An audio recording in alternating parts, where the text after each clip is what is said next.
and an author of multiple books on the college athletic recruitment process. And Wayne has been coming to speak to our community for many, many, many years now, and it really gives a good insight into the nuances of athletic recruiting and gives students and families, I think, a good roadmap on how to move forward. So after Wayne speaks, there'll be an opportunity to ask questions. You can put any questions in either the chat or the Q&A button, and Wayne will probably address some of the questions that come up for you during the presentation, but we'll get to any remaining questions at the end. So take it over, Wayne. Lisa, thank you so much. And yes, I've done all the different forms of speaking at the various schools that are here tonight, in person, and then individual webinars and group webinars. A couple logistical pieces. This is being recorded, and after it renders, I'll send it to the schools, and the schools can pass it along. However, if you look on the screen, there's the 678 number. If you text the word recruiting to that 678 number, this PowerPoint will get sent out to you. So if you don't want to scribble and take notes, you can get the PowerPoint. And if at some point down the road you want to watch the full recording, that will be available. And as she said with the questions, when I can't, not smart enough to manage a chat and do my talk at the same time. So those of you that have guessed on the band, which is Beats Dave Matthews, I won't see that till the end either. I'm going to turn all that stuff off. So really the way this talk will work is I'm going to give you a little information about kind of what you're up against in the recruiting process. And then I break the process down into 3 distinct steps that we'll go through, and I'll kind of intro that prior to we get to that part, and then we'll get into it. So this is where I always start off, as I always ask the question in person, or you can type it in the chat, or you can think it, or you can tell someone, or just write it down. What percent of high school athletes in the United States across all sports move on to actually play at the college level? And I want to talk about this because people, parents, and kids need to know basically what you're up against, what the competition is. So I've heard all kinds of numbers. The answer is actually 7%. And that is these 2 slides here are the number of men sports that the NCAA covers. And again, you could also play junior college, community college, NAIA. So these numbers are really for the NCAA level of college sports, which encompasses most of the sports that we're talking about. But you could look at your sport if it's tracked here by the NCAA, the number of kids in high school, the college participation, your opportunity to go play at the college level, and then it breaks it down Division 1, 2, or 3. If your sport isn't covered, I'm sure a Google search would be able to cover it. Here's the number for the women. Some sports are in the 3%, some are in the 20s, depending on the sport and participation, et cetera, and things change all the time. We know certain sports grow or not, but this is the most recent statistics that the NCAA has put out. So it's a very competitive thing. So what I always then get asked is, what does someone have to have or be or do to get into that 7%? And I put it into these 4 categories. Number 1, kind of obvious, but maybe not so much. You have to be really good at your sport. You have to be really talented. You have to be motivated. You have to love it. You have to love the practice and the film study, everything about it, because you might be good now. If you don't keep up that motivation and those habits, someone eventually is going to overtake you. And then, of course, you need the physical traits. It's important. It could be height. It could be speed. It could be weight. It could be something that is, related to your sport. So not only you have to have the skill, you have to have the body that goes along with it as well. Number 2, you need to be a serious student. I know your 4 schools here are excellent schools, so I'm not really worried about your grades, although, of course, I know you guys are worried about having the best grades possible. But the point of this is coaches don't want to recruit academic headaches. So if they need 1 goalie and they've narrowed it down to 10 goalies, and 2 of the kids, when they do some research, find out they're not really, even though they have good grades, they're not the best or most serious student, they're just naturally smart, that person might not get the edge because the coach would prefer a student that they don't have to worry about when they get to college and they have all the demands on their time, et cetera. The third piece is you have to have an understanding of the recruiting process, which I hope to give you a good overview tonight and a structured overview. Most people from social media, from friends, parents, coaches, et cetera, know enough about recruiting to be confused and a little dangerous. So I hope to give some more structure. And then the final piece is hey, what is your development plan? What is your plan for sleep, for hydration, for nutrition, for skill, for strength and conditioning, for agility, mobility, all of these things, which is incredibly important because, again, you could peak early and be a great eighth or ninth grader. And then by the time you're a junior, senior, everyone's caught up or passed you by. But having this development and these habits in place are huge, because when you get to college, getting playing time, and then not to mention competing against other teams, takes a life that's in order. And if you're out of order and you don't have your routines down, you'll struggle in one area of your life. So what we're going to get to is I break the process down into three major steps. I'll give you that overview now. Step number one is, out of the 3,000 plus colleges that have athletics, how does one figure out the right schools for them based on their grades, an academic component, not just grades? What do they want to study, major, et cetera? What's that? Number two is, what's the right environment for them as a person? Distance from home, enrollment, all that. And then third, of course, is the athletic piece. How good are you at your sport? Are you a high level Division One, mid level, low level, Division Two, three, not good enough to play in college? So the first part is, hey, what's the right fit for me in school wise in the landscape of the colleges that are out there? The second step is, hey, I've identified these schools. How do I go about connecting where I am in Brooklyn at my high school to the college at Georgetown or Emory or Occidental? Or how do I bridge that gap between me thinking this school's the right fit, but that coach not knowing anything about me as a person, student, or athlete? So how do I do that? And then the third piece is, when you actually are a recruit, you are getting recruited, what things does a recruit have to deal with in that process ultimately to get accepted, get a financial aid packaging, and commit to a school? So we start at the beginning, which is what I consider the easiest place, or the easiest part of this whole talk, is how do you start narrowing your list down, not counting sports? You should not use sports as a beginning factor, in my opinion, because what a lot of kids have done that have done the process incorrectly is they pick a school because the coach likes them. The school doesn't have everything that they want. Well, if that sport works out for them, maybe they have a great career. But if the sport piece does not work out, they find themselves very unhappy at that school. So I put on the screen here, I call it the broken leg scenario, which is why kids would stop playing their sport they've played their whole life and got recruited for, and they get to college as a freshman. Why do they stop playing during the course of their career? Well, it could be injury, could be academic issues. They need an internship. They want to go study abroad and they have to give up a sport. A coach changes. They're not having any fun. They have to get a job and support, pay for tuition. The coach out recruits them and there's no spot anymore for the player. So the point is, the athletic piece is important, but it shouldn't be at the early stage of when you're starting to look at schools. And you guys are blessed with great counselors and great people like David and Lisa and the respected people at your schools. You guys do an unbelievable job of the college counseling piece. So I still will review it. Eventually you'll want to know, and mostly by visits, which I'll get to, things like, hey, how far from home do I want to go? Do I want to stay in the greater New York area, in the boroughs? Do I want to be in the Northeast? Do I want to be mid-Atlantic, down south, Midwest? What's the setting of the school? Am I a city person? Do I want to stay in a city setting? Do I want to be rural? Does it not matter?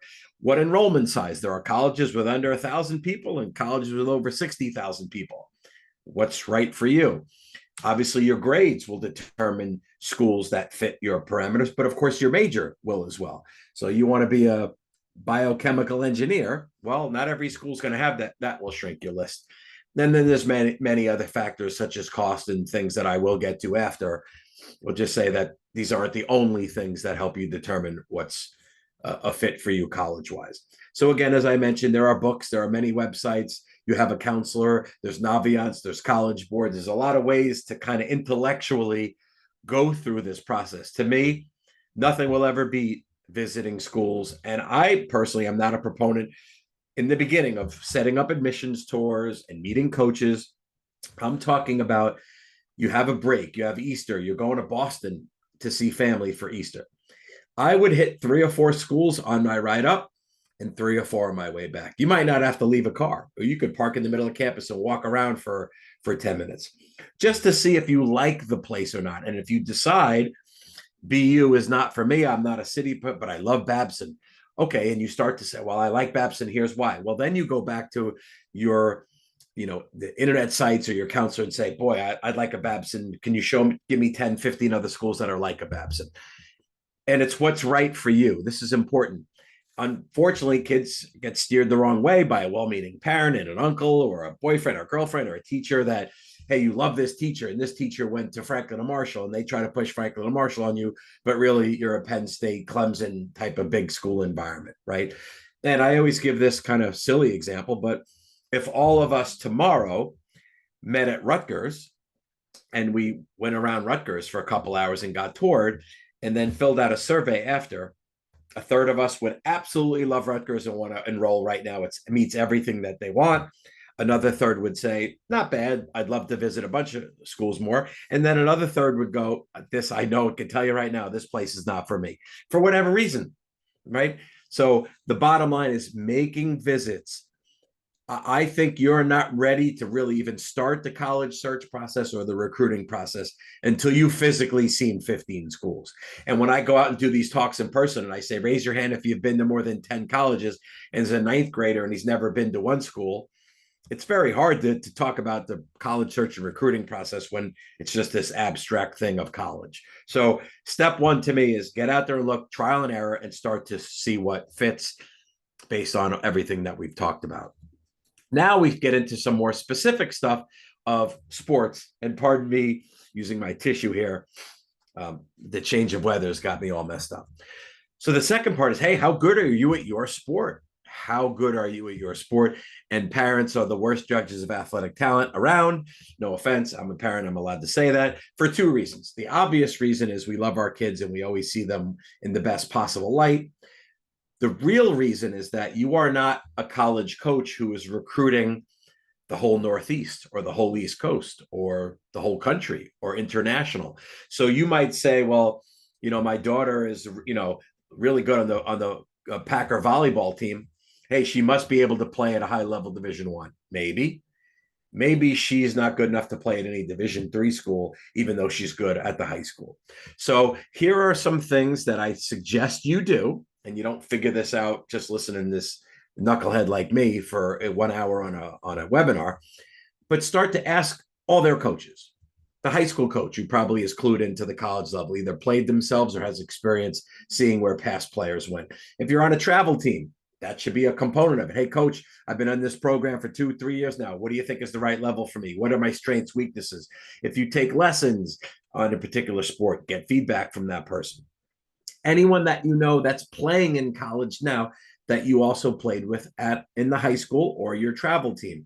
So that person's maybe a freshman or a sophomore in college. You know their talent level. They know your talent level. You could say, how's where you are? Is that working for you? Is it too hard there? Is it too easy athletically? If I was there, how do you think I'd fit in? So it's another thing that kids don't do, because all of you are experts in your sport, right? If you play field hockey, you know field hockey really well, and you know the best girl on your team and you know the worst girl on your team. I mean, it's just reality. You've been doing it a long time. So asking a friend that's in college can give you really, really valuable insight. Third suggestion is to go to some type of camp or a showcase, which I will talk about in the next slide when we get to how to get recruited or get evaluated. But right now, I'm not talking about that. I'm talking about going to some type of camp or showcase for the sole purpose of getting evaluated. So that volleyball player would go to the Penn State volleyball camp for 3 days. And at the end of the camp, a coach is going to actually give you a sheet, or now a lot of them do it online, and say, hey, 3 college coaches evaluated you during the camp. Here's what you do well. Here's what needs work. Here's your projected level. That's an incredibly valuable thing to get from someone who evaluates and recruits for a living. And I don't necessarily mean to stress anyone out on this, and that's kind of why I do these talks. Hopefully I'm giving you information so that there's some structure to recruiting and you know what to do and you're less stressed. But I would be trying to figure out what my talent level is or getting an assessment 8th or 9th grade. And the reason I say that is I would rather find out in 8th or 9th grade, my speed is my major thing holding me back, than find out July going into my senior year when I didn't know speed was the issue, and now I don't have as much time to change it. Watch the colleges is my number one suggestion. Just like I say, visit colleges. Watch colleges practice or play in person. Yes, you can go online, and a lot of games are streamed now at various things, and that's helpful. But to go watch that field hockey team, go watch a Division I program, go watch Marist play, then go watch Pace, a Division II team play, then go watch Drew University play Division III team, just to get out there and see. Because what happens to many is they go, well, I'm not a Division I player. And then they go watch a Division I practice or a game and they go, well, hold on, I take that back. Those girls are not that much better than me if they're 3 years older. I could get to that level then. But I've also had kids that go to that Division III. That's that piece of cake level. I mean, that's barely out of high school. And then they go there and go, holy cow, did you see the size, speed, strength, competitiveness of that team? So watching the colleges in person can really be helpful. Even if you said, hey, listen, I want to go to school, Georgia, Florida. Why am I wasting time watching 3 teams in Jersey? Division I's Division I, 2 is 2, 3 is 3. It's good to get that in-person gut feeling evaluation of where you stack up. The individual sports, the tennis, swim, golf, track, it should be, in theory, easier to determine your talent level because you're not competing against another team. You're competing against yourself, in essence, right? Swimming, it's the 200-meter backstroke. There's a time. You look up what you do. You go to the colleges, see what they do. Tennis, you get a USTA ranking. In golf, you get a USGA handicap. In track, you have how far you throw the discus, your pole vault, whatever these sports are, where you can't say I'm on the basketball team at Brooklyn, and I scored, 26 points a game. I must be able to play at Duke. Maybe you could. Maybe the competition isn't very good, and maybe you scored 55 points a night against 2 terrible teams. And then when you play a really good team that has 3 commits to college on it, you only score 11 points. So the stats don't match up in team sports like they really do in an individual sport. So again, what you're trying to get is this could take 3 to 4 months getting a realistic evaluation. But you now say, listen, I got this feedback. I went to a couple of camps, talked to some friends, talked to a couple of coaches, watched a few colleges. Hey, I'm a Division II field hockey player. Pretty set on that's the right level for me. Maybe I could play at some of the Division I's that are a little lower ranked or the higher ranked Division III's. But that now, and I'll put this on the screen here, that now is a set of schools that match you academically, that match you location-wise, distance from home, enrollment, major, and then sport. This list can change, but ideally you'd get 5, 15, 20, 25, 30 schools, even 50 schools. 50 schools, believe it or not, to me is pretty narrow out of the thousands that could be on there.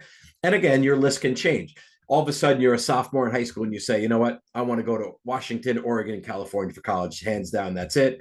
And then a year later, you're like, boy, I don't know if I really do want to fly every time I have to go to college. I really want to look closer to home. Your list changes.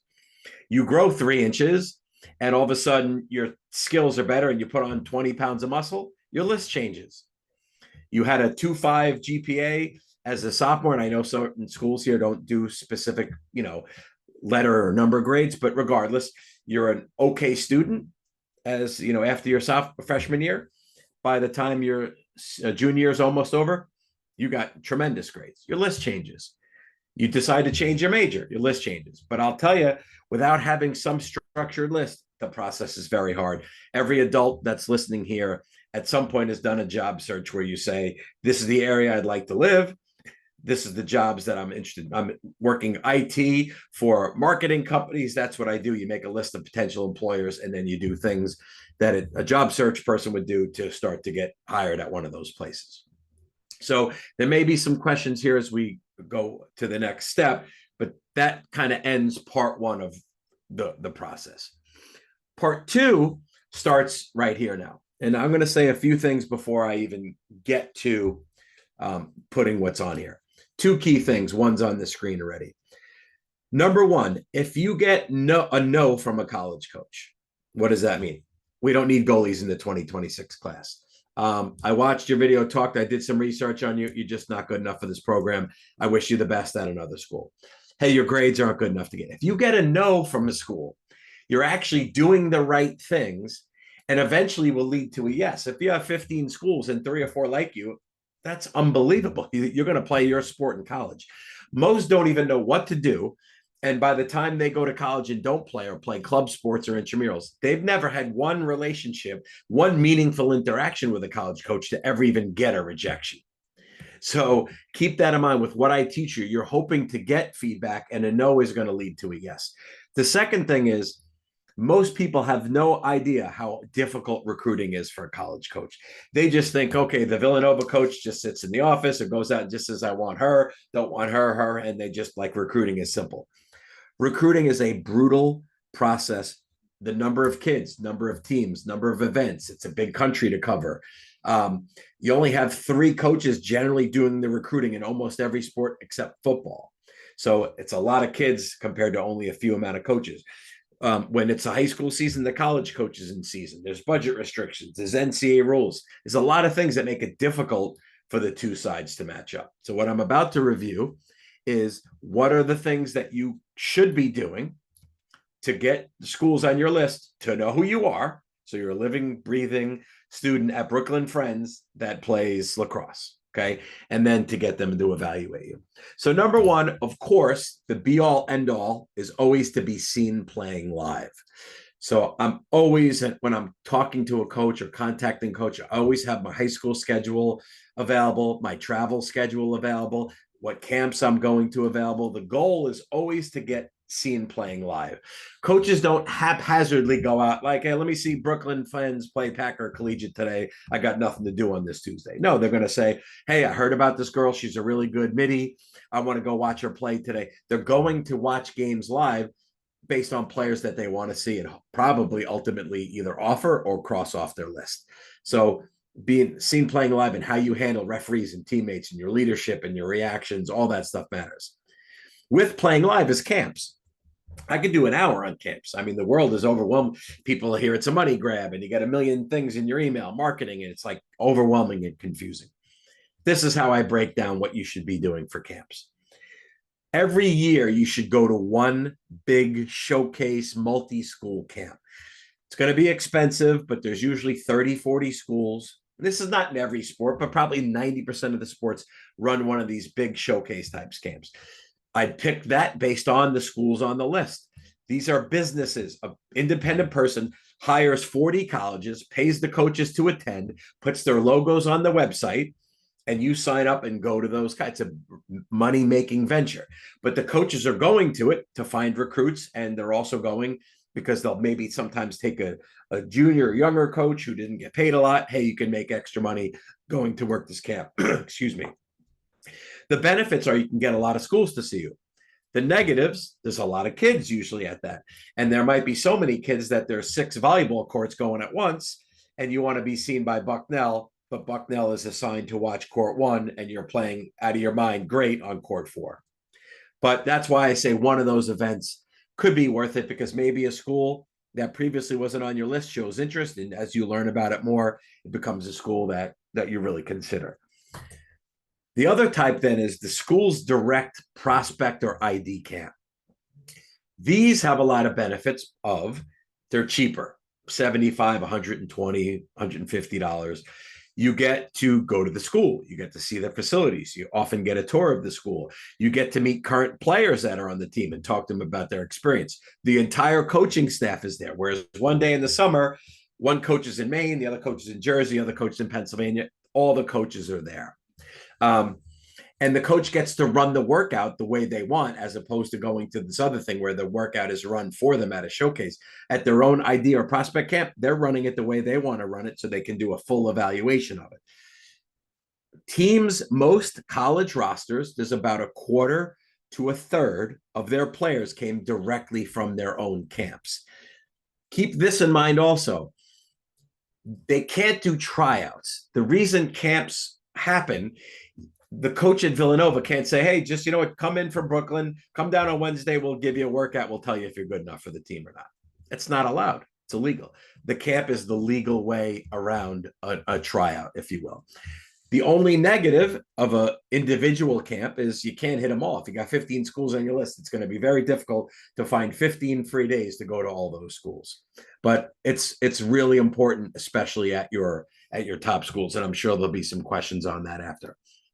Next thing, I mentioned it before, is video. It's 2025. You need video in almost every sport, even a sport like track and field, and you're a hurdler and they just want to know the time. Yeah, they want to see your form. So video is crucial. Ultimately, you have two types of video. You have enough video to make some highlights, 2 to 5 minutes showing you in your best light. That might be an excited, enough that coach goes, wow, that was a great video. I'd like to see more now. Can I see more video? Can I see a full game, a full meet, a full event to get more? But you would be in a good situation if the coach saw your highlights and said, hey, I know you're not as good as the highlights. You sent me the best plays, but I'd like to see more. Relationship is started. Second thing is the platform for video in the modern world right now is Twitter, X, whatever you want to call it. There's a million other TikToks and Instagrams and Facebook and LinkedIn. Twitter is where the game of recruiting is played, right? So you should have a Twitter account. You should not put stupidity on your Twitter account. You may want to get a sports-specific Twitter account. If you have a highlight video, I'd post that and pin it to the top.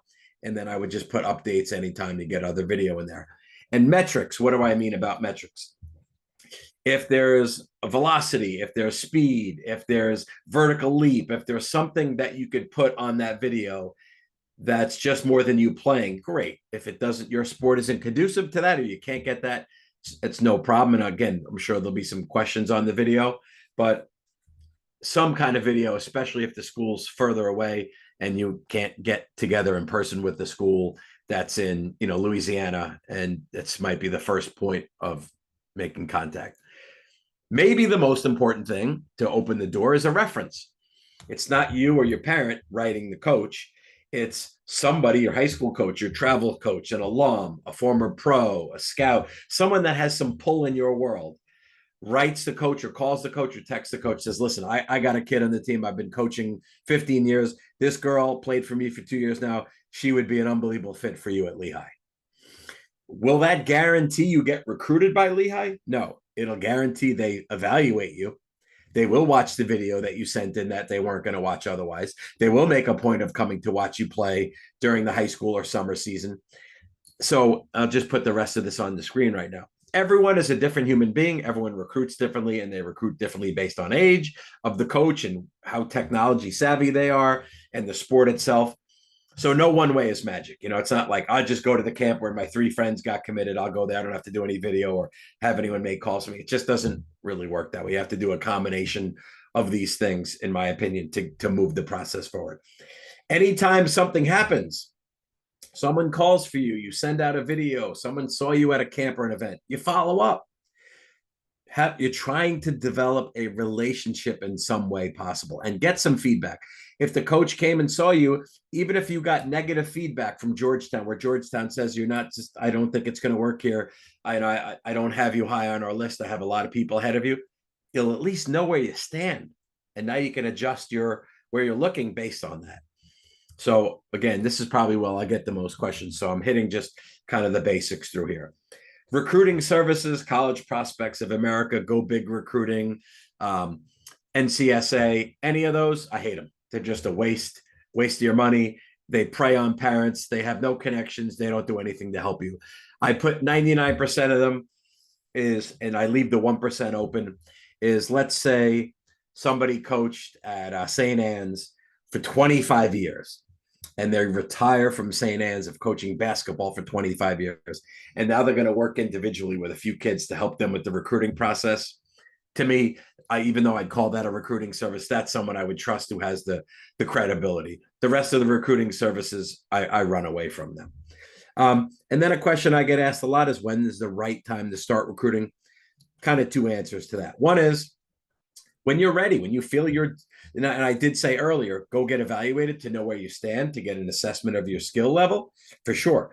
But the time to do the things above is when you are physically ready, when you think your skills are ready, when you're comfortable introducing yourself and talking to a college coach, when you're comfortable to take a phone call or a Zoom or go visit campus, you're comfortable to do that. When you feel ready to do that is definitely the right time. In addition, it's pretty easy in your sport to look up when is the first date of communication allowed to happen with a college coach. Most people, it's August 1, entering their junior year. So that would be the 2027s. Now, most sports, a college coach cannot call you, initiate contact, or make you an offer, but on August 1, they can. It doesn't mean recruiting doesn't start till August 1. They may be building their databases of 27s, 28s, but can't actually contact you or officially offer you until August 1st.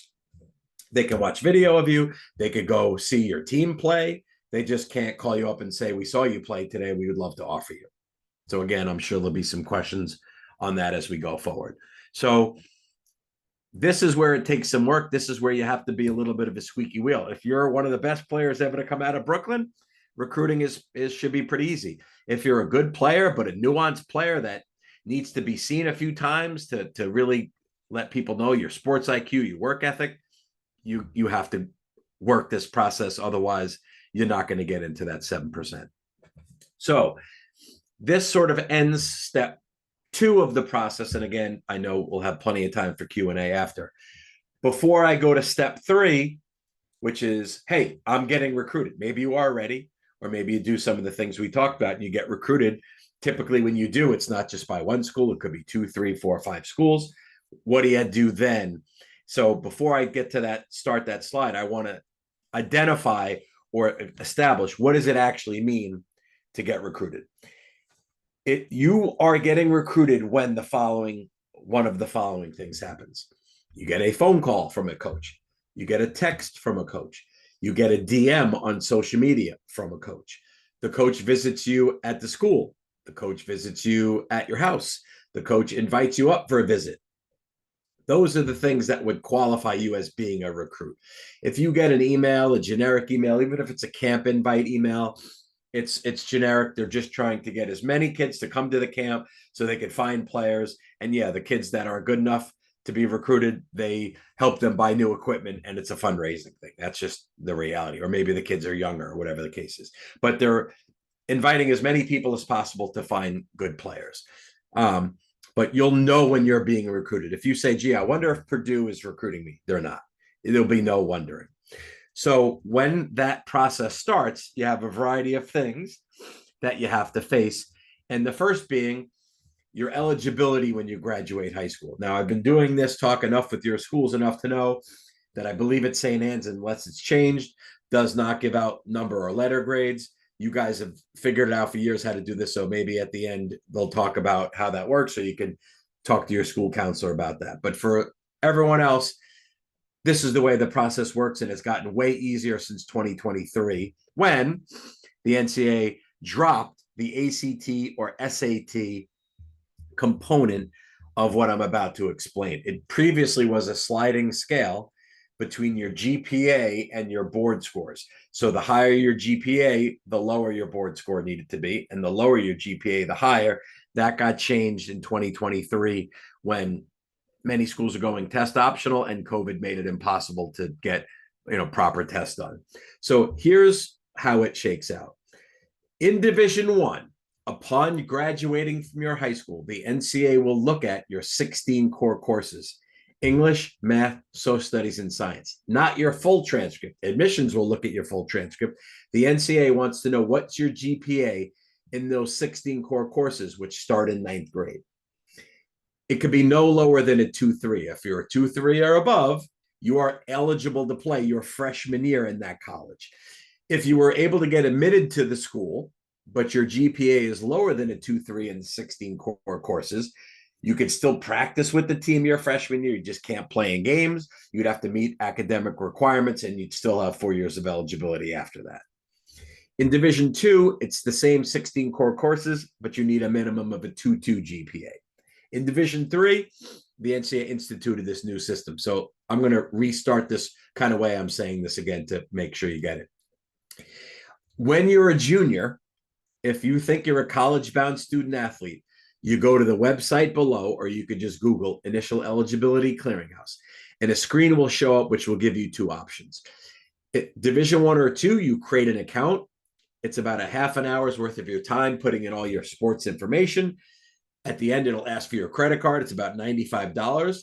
You'll go to that information will go to the NCA. Your high school will send a transcript in. You'll get issued a clearinghouse ID, a 9-digit number, and the college will often ask you, hey, when they start recruiting you, they'll ask for that clearinghouse ID, which I'll go over again a little more. For those that are Division III, planning on playing Division III, or not sure they want to play in college at all, or not sure what level at all, they tell you to fill out a profile page, which is filling out all the same information. You just don't put in a credit card and get charged. And the reason they do that is if you do wind up playing Division I or II or get recruited, overnight you can turn your profile into an account and the transition is very smooth. Where years ago, they would say, if you're Division III or undecided, don't fill out anything. And then if you actually had to go fill it out to get recruited at a Division I or II school, it would take 6 weeks to get your data uploaded and all that checked out. And a coach would just move on to somebody else. And they realized that was a flaw in the system. So again, what's on the screen is saying grades matter as much as athletic talent. There's a minimum requirement in the core courses to be able to play at the scholarship levels, which is Division I and II. Okay. And there's no longer an NCA, an ACT or an SAT component to that, as this is what that slide is. All right. This next slide basically says once you're getting recruited, it switches. You're now evaluating them. You have 4 schools calling you all the time, and they're trying to tell you why their school is the best and why their team is the best, etc. Great. That's a great place to be. But now your job is to start asking questions of them to know what your college experience is going to be like, to make sure you're comparing apples with apples. And basically the 4 categories that you should be getting information are on the screen, and we'll review them now. So Lisa mentioned before, I've written several books. My books have, you got to get answers to these questions or you're going to be in trouble possibly when you get to college. So number 1 is academics. Hey, you're going to college to get a degree, get an education, get a job. How do they manage athletics and academics? Is there study hall? Are there tutors? Do the athletes in season get to pick classes first so that they can get a favorable schedule when the other kids that don't have a conflict with sports can pick, secondary? Can you be any major? Certain schools will limit what majors you can be because that major is going to conflict with practice and games. So the coach should be explaining thoroughly how they're going to manage you getting your degree in 4 years and also playing sport. Second thing is the coaches. What are the coaches really like? You're going to spend a whole lot of time with the head coach and the assistants. Do they coach the sport from a soft way, like meaning personality wise that fits you, and then from a technical way? Do they have a need, or do they coach in a way that uses your skill set? And then, a lot of times it's not just you meeting the coach a little bit. You should watch a practice, watch a game, talk to parents of kids in the team, talk to players on the team before you would commit, to find out what the coach is really like, as opposed to, having a 40-minute meeting in their office. And in fact, a coach at an SEC school that I'm friends with would tell people in recruiting, I'm a different, there's a golf cart me and a regular me. Golf cart me meant he's got the family on the golf cart. He's driving them around campus and he's being funny and he's asking questions and he's in his nice version. And he goes, that's not the way I coach. I'm tough. I'll yell, I'll scream, I'll pressure kids. And he tells them that so that they don't get this false idea that the way he is in recruiting is the way he's going to be all the time. Third thing is, why are they recruiting you? What do they like about you? How many other girls in your recruiting class are being come in? Are they going to use the transfer portal? Are they going to switch your position? How much playing time might you get as a freshman? It's a lot of questions you should ask, and it's your right. You're not going to look, it's not going to look bad. It actually looks good when you ask questions. Just like when you're in a job interview, they say, do you have any questions? And you go, no. It's better when you say, ask questions, you engage the other person, right? So what is the possible on field, on ice, on court, future for you there? And then the last category is kind of all encompassing, but it's things like, is there a team doctor whose insurance pays for injury? Is there a full-time trainer? Is there a strength and conditioning coach? Do we have to fundraise for all the travel and the equipment? Do we get to practice, first run of the field if it's a shared field? Do we get, in season, do we get to practice at 3 to 5, a reasonable time? Or are we out there 9 to 11:30 at night? So these are things that after you start learning for example, you go on one visit at a school and they show you the strength and conditioning of the team and you meet the strength and conditioning coach, and then you go to the second school and they didn't take you to the gym and show you that, I would ask, hey, coach, I didn't see where we're going to work out and get bigger, stronger, faster. And then they're either omitting it because it's not a strength or they forgot about it, but it's your right to ask questions. And what's on the screen right here is the last time that I signed into the NCAA transfer portal. And you can see, if you're close enough to your screen, 29,547 athletes that were looking to leave where they were to go to somewhere else. This is all sports. Now, there's 29,000 reasons why they want to leave. Could be coaching change, could be they're out of eligibility at this one school. It doesn't have grad school, so they have to go in the transfer portal to go to the new school. But it's also kids that didn't realize their position was going to get switched, or didn't realize there was that many recruits at their position, or they didn't realize the coach was this personality. So I only put this on the screen to tell you, if you don't ask, you won't find out. So do your diligence in the beginning, just the same way you would on a job search if you're buying a car or making any major, life move. All right. As we keep going, I'm going to put all this in the screen in case you want to see it all at once. Admissions. So let's be clear. The number one thing a college coach wants is you to be a good athlete. Their job is to win games, coach good people.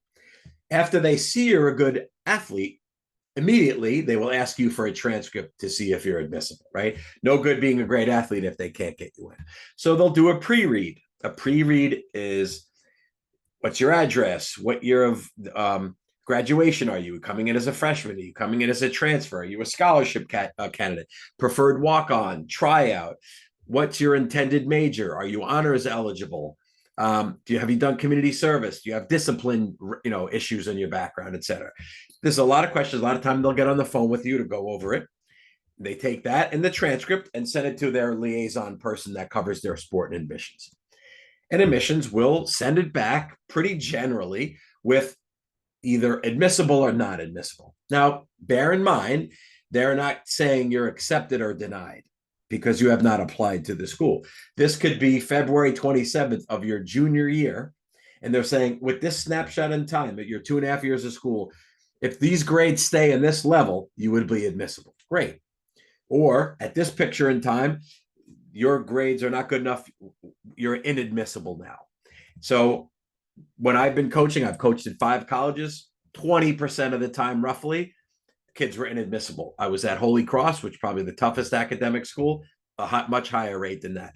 You have to call the kid back. Sorry, I would have loved if this would work out. You might want to consider these schools, which I know are still good schools, but not as difficult to get admitted into. The kid would often ask, well, I'm having a great marking period. Can I send my transcript back in when I get my new set of grades?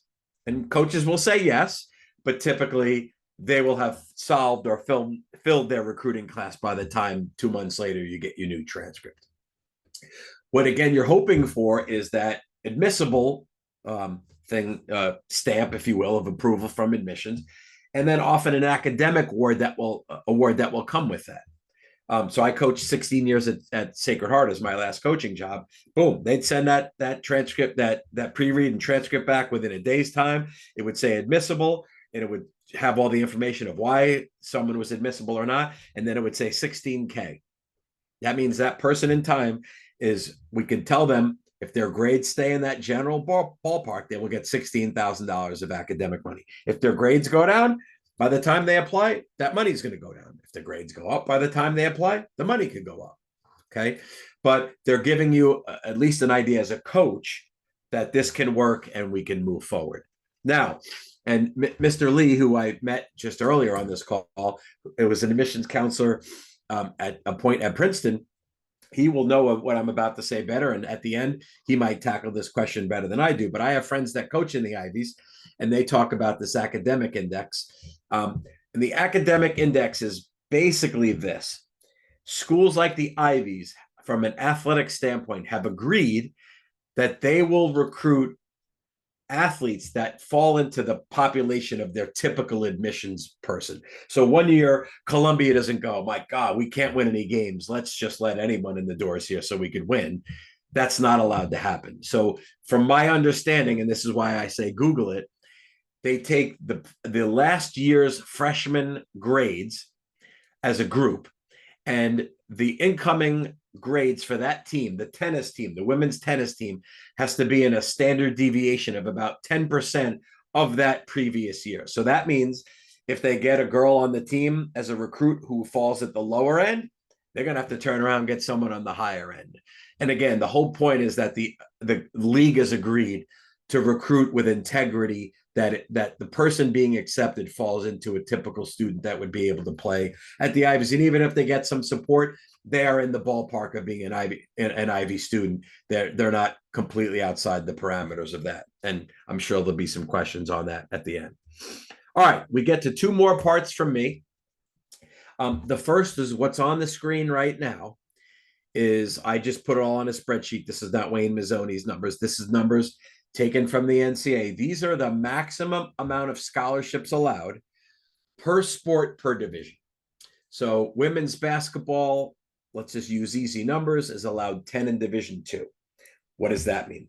That means if the school's tuition, room, board, and books are $50,000, 50,000 times 10 scholarships they're allowed is $500,000.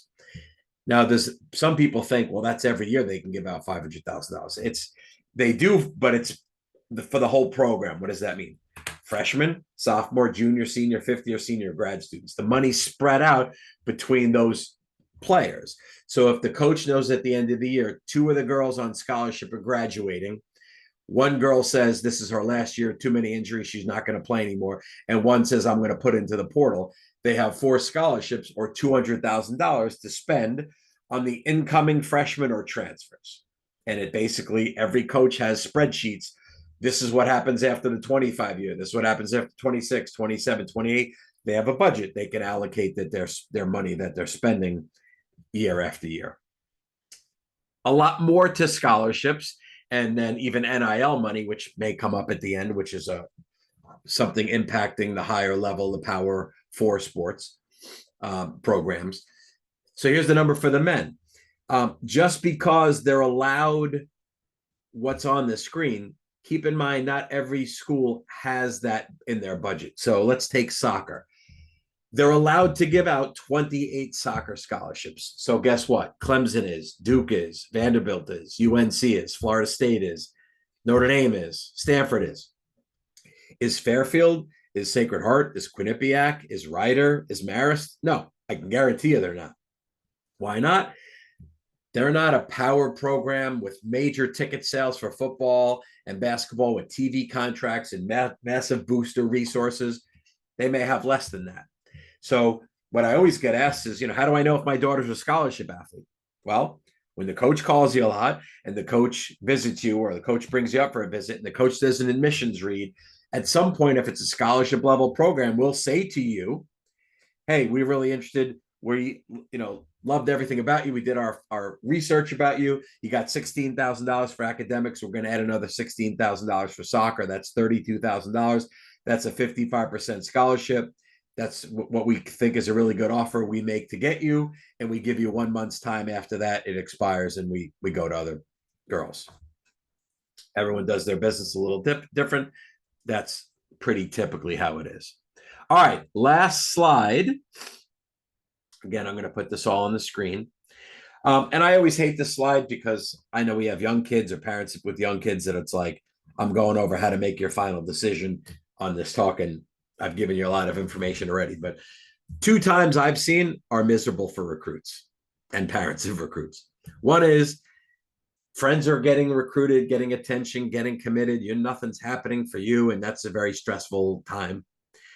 The second stressful time is you have 3 or 4 good schools interested in offers with deadlines, and you cannot sleep because you do not know what to do. You're afraid of making this big decision that's going to, affect your life, and you don't want to make the wrong one. So some general advice is, if you can't decide between the schools, if they all seem pretty equal, they're all good academically, all good fit, I would go to the school that's better academically, meaning kind of harder to get into, or better for your major. Or I would go to the school that straight up costs less or is giving me more in financial aid, in essence, investing in me more. Or I would go to the school where the coach and I have the best rapport, or the coach really seems to be interested in me the most. If you have Bucknell and Lafayette and Lehigh, all three tremendous schools, and you and the coach at Bucknell, you feel like this coach really gets you, and that might be a reason to pick that one school over the other.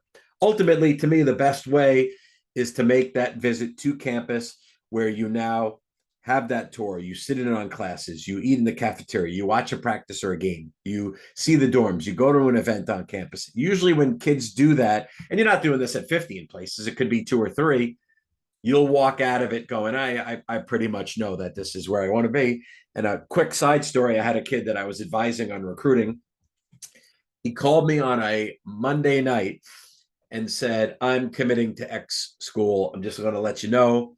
And I said, well, what are you going to do about your visit tomorrow? Are you going to call and cancel? And he said, no, my parents didn't want me to cancel short notice. I think I'm just going to see it through and whatever. He goes on that visit at that school, calls me after and goes, this is where I'm going. I absolutely love it. Hands down, forget it. I'm going to commit here. That was a school he almost didn't go visit, but by doing his due diligence went, and it's where he, ultimately decided to go to school at. So, final piece here for those of you taking notes. If you came in late, this is being recorded. I will edit the recording to have it right at the start. I will send it to the schools you have access for. Number 2, if you text the word recruiting to the 678 number, the PowerPoint will get sent out. It's no home headache for me. In the past, people would send, I got to send the Dropbox file. This makes it easier. Third thing, that is my phone number, and that is my email if you want to reach me. So I'm going to take a sip of my seltzer.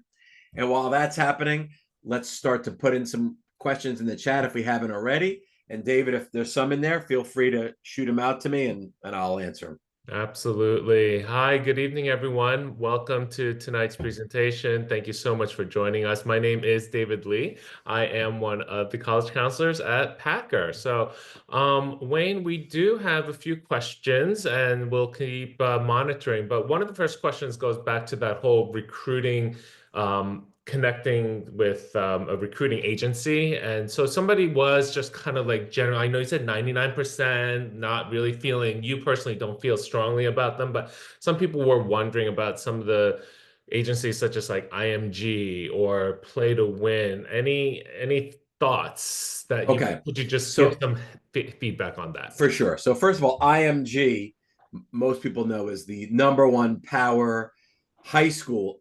It's a private high school in Florida that has the best of the facilities for sports that they carry in the country. They do an unbelievable job of developing kids and getting kids to the college level.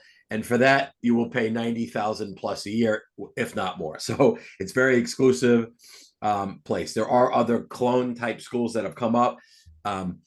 Personally, unless you're having a bad experience at your current high school, I wouldn't look to leave. Or if you're a high level, like it, to me, it wouldn't make sense to go to an IMG unless you think you're going to get a ride to Duke and it's going to offset the cost of that. Any other recruiting service that's out there, this is what I would simply do to vet them. This is my opinion. Other people might have other opinions. Did they coach? Do they have an experience coaching? So the only way to know about recruiting and be connected and advise you and help move the process forward is if they have a background of coaching in that sport. Right. So I work with some kids on baseball. If you said, could I help a field hockey player open doors for them? I wouldn't have the first clue what to do.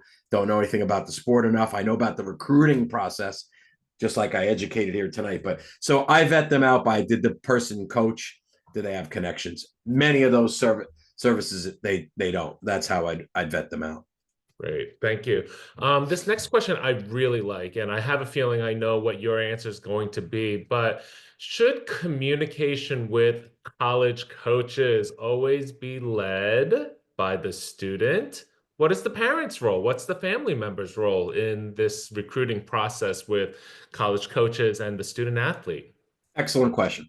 Excellent question. The reality is, coaches recruiting the student, okay, but they are recruiting the family. Most of the communication should be directly with the athlete. The athlete should be reaching out, right? There's a couple of times when the parent should be involved. Hey, if it's a family visit and the parent wants to ask a question, by all means. A lot of times, a college coach might even ask to talk to the parent, especially if there's like a scholarship offer. The coach might offer the player and say, listen, can I talk to one of your parents? I want to explain what this is about. Or if the parent has a question about finances or something, by all means, it's not inappropriate for a parent to get involved. But the bulk of the communication, especially at the start, should always be student to coach, not parent to coach. Good question. Absolutely. I agree with you. And also check those text messages, check the email on a regular basis, because that is the way that, and the voicemail, that's the other thing. There's some coaches, I agree with you, where they'll be picking up the phone and they will leave a voicemail. Clean out your voicemail boxes. If you have too many voicemails and you get that pesky voicemail that says your voicemail box is full, that doesn't help you. So I totally Not at agree. all. You're absolutely right, David. Thank you. 100% right. Yes. All right. So another good question about when visiting some of these colleges, is there an athletic specific college tour offered at most colleges, or should we just go on the regular admission tour? Do college coaches, perhaps one of the coaches, do they offer a tour? What's your experience been? Okay. That's very easy. If you have no relationship with the coach, he or she is not touring you. So if you don't know anything about the school, if there's no recruiting relationship, you got to go to admissions to get a tour. When the coach invites you, they'll do the tour. So, and I've seen certain coaches do it differently. They'll have you take the standard school tour and then they'll meet with you. In my years of coaching, I would always tour the recruit myself. I think it's a good time to get to know them. So, yeah, you can't just sign up for a athletic recruiting thing or a recruiting thing with the coach if there's no relationship. The coach will invite you to that part. That's a good question. Great. How many individual college camps do you recommend attending? I would say 3 or 4 per year, probably 3 or 4 per year. Great. What is the value of these camps? Continuing on with the camps, what is the value of camps or those prospect days for students that haven't crossed the legal recruiting date? You know, they're freshmen, they're sophomore. What's the value? Okay, I know so you you have kind of two. talked about it, but let's do it Yeah, again. you have two values. Number one is that kid can actually get it out of their system. They go younger. They're all intimidated by going to one of these events, and then they leave the event going, yeah, that was just a bunch of kids playing a sport. It's not that intimidating. Number two, you could see the competition. Holy cow, look at that kid a year and a half older than me. Look at the size of that kid. Look how good that kid is. Man, I really got to get my butt going if I want to get recruited here. So it's can be really motivating. And you can get that feedback of what your talent level is. The other piece is, hey, maybe you're young, but the coach likes you as a player and you're a 2028 and the coach goes, hey, I'm going to keep track of this 2028. I'm going to follow them on social media. I'll talk to their coach. I think it can't hurt to start that relationship going at an earlier age. So that's a really good question. So let's see. Oh, this was a really good question. I was happy to see. So how does taking a gap year after high school work with the recruiting process? For those of you who are not familiar, a gap year oftentimes means that a high school senior has been admitted to a college, and they've enrolled in that college. But then after graduating from college, rather than going immediately to, no, after graduating from high school, instead of going immediately to their freshman year of college, they've decided to take 1 year off, and perhaps they're going to do community service. They want to do something else. How does that affect the recruiting process? How does that affect the recruiting process? And or let's just, sorry, I'm going to complicate it a little bit more. Let's talk briefly about a PG year, a postgraduate year in the context of athletics. Okay. So typically that is going to be something that is going to be agreed to with the coach. If the coach says, I want you as a 2025 senior recruit, that means I'm expecting you to come in this fall to campus. And you go, no, I'm going to take a gap year. I'm going to go backpacking. He'll drop you or she'll drop you in 2 seconds. So that's not it. Now, if the coach might say, listen, you're a 2025, we have no roster room. We would love to have you as a 2026. Then you have the option of the gap year or the post-grad year that could come into play. So that should, and if anyone hasn't gotten recruited and goes, I'll just take a gap year and give myself an extra year to hopefully get recruited, it's typically not going to happen. So just to recap, that's usually a conversation that happens with the college coach. You don't just go rogue and generally do that on your own. What about the PG program? Same thing with the PG. So like, if I was recruiting you, David, and you're a senior now as a 2025, and I said, listen, I'd love you to come here to our school, but I want to take you as a 2026. Then you might say, listen, I'd like to go for a gap year. I could take a couple of college level courses. I can get bigger, stronger, faster. I could play my sport for another year. So I'm all for the PG year. But again, it's usually directed by the college coach that says, hey, I just don't have room for you right now, but I'd have room for you in a year. And they kind of put you into that PG program to be able to kind of keep developing. Great. Good. Um, okay, so this question, can you explain the difference between recruiting versus recommendation letter? I guess it was like being recruited by the coach versus, let's say you had that trusted friend who's able to recommend you, somebody using like so we were told Division I schools can do one or the other, but not both. I'm not sure. I did read that, and the only way I think I'm interpreting what that is I think that from what I'm gathering is, can the coach actually use pull to get this person in? Do they have a slot or spot, or is it merely, hey, I'm hoping that, kind of supporting that. I recommend this player, but it's no guarantee. So I think the difference is, on one level, the coach has the ability to absolutely get that person into school, or saying, hey, listen, I'll recommend my support to you, but that doesn't mean you're guaranteed to get into this school. So if you happen to wind up getting in, we would be interested in recruiting you. So that does happen a bit at the NESCAC type of schools, where they can, they have an A band, B band, C band type of thing, where the A band, they will guarantee to get in. The B or C band, they might not. So I think that's what that person means. If not, that person could, write the question again or reach out to me, individually. You got it on the mark. We got a confirmation. Yes. Okay, good. That's what they were asking. So, how does reclassing play into being recruited? Is it helpful? How is it looked upon? Okay. So it can help. I'm also tremendously against reclassing. This is Wayne Mazzoni's opinion. This isn't the whole world of college coaches. I'm sure many would agree with me, but I'm sorry, Wayne, you're going to have to help me just for those. Maybe there are some families. What is reclassing? Reclassing is repeating your freshman, sophomore, or junior year. So you actually are redoing the year to basically delay your recruiting process, to say, I was an early child when I started, the date I started early for kindergarten. I'm young for my age. I'm going to go redo a year, and that will help me be more recruitable. What it often means, and I don't know, we have 4 different schools on this call here. Up in my world, where I'm in Connecticut, when you want to reclass, you have to leave where you are and go to a new place. They don't just let you redo your school year there. If you had the option to redo it at your same school, I'd be more open to it. But I know many kids who have been with the same group of kids. They love their school. They love their teachers, their friends, everything about it. And they go, well, in the hopes of being a recruit, I'll leave my happy place and go to this other school because that's going to make me more marketable. And then you get to this new place and go, man, I don't like it here. I miss where I was. I'm not a big a fan of that personally. I know this. If you told me back when I was high school age, hey, well, I want you to leave to go to this other school for sports, I'd have said, no way, I love where I'm at. So if you hate your school and you go, oh my God, it stinks here, yeah, then you could consider doing that. But I'm guessing you picked your particular school that you're at by choice and you really like it. So I'd rather do the post-grad year, which in essence makes you an older recruit without having to do the reclass. So again, person who wrote that could feel free to reach out, individually to me.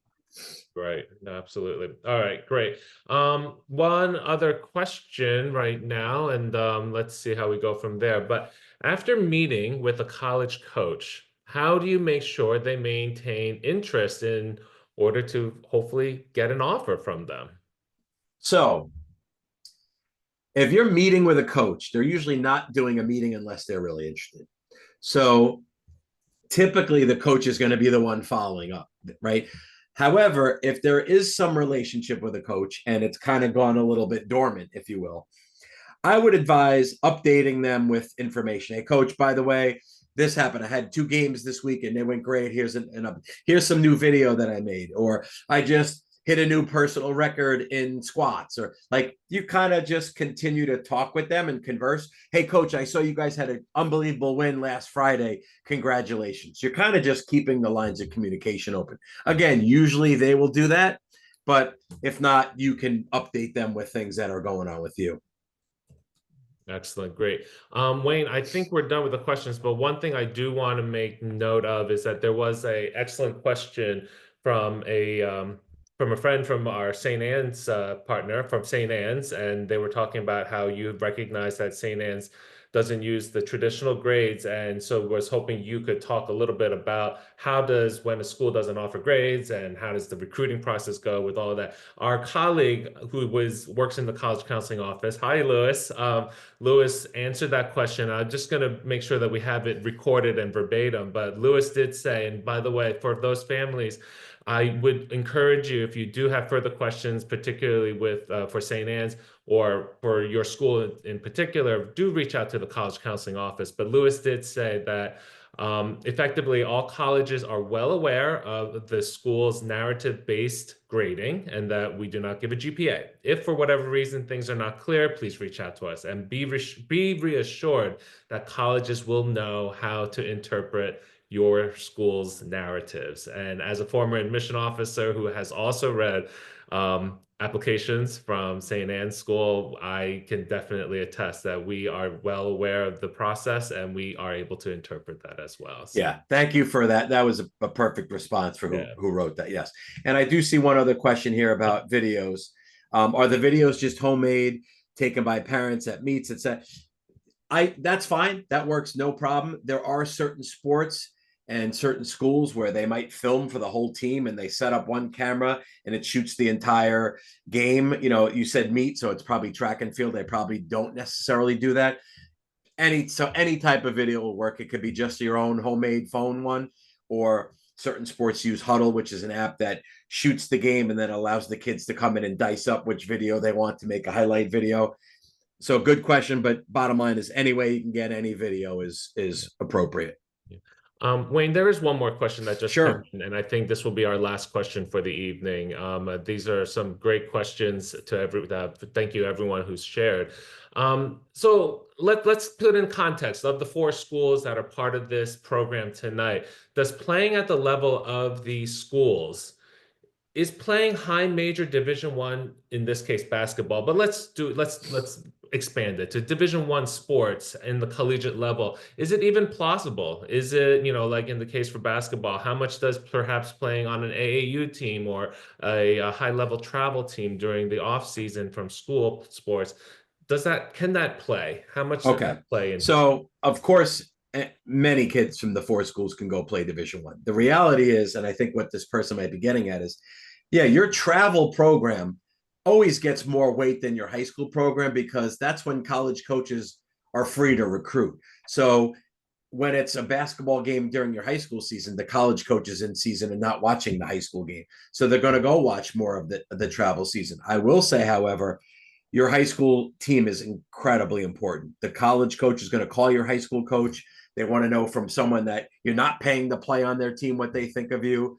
It would be a major red flag to a college coach if you didn't play on your high school team for whatever reason.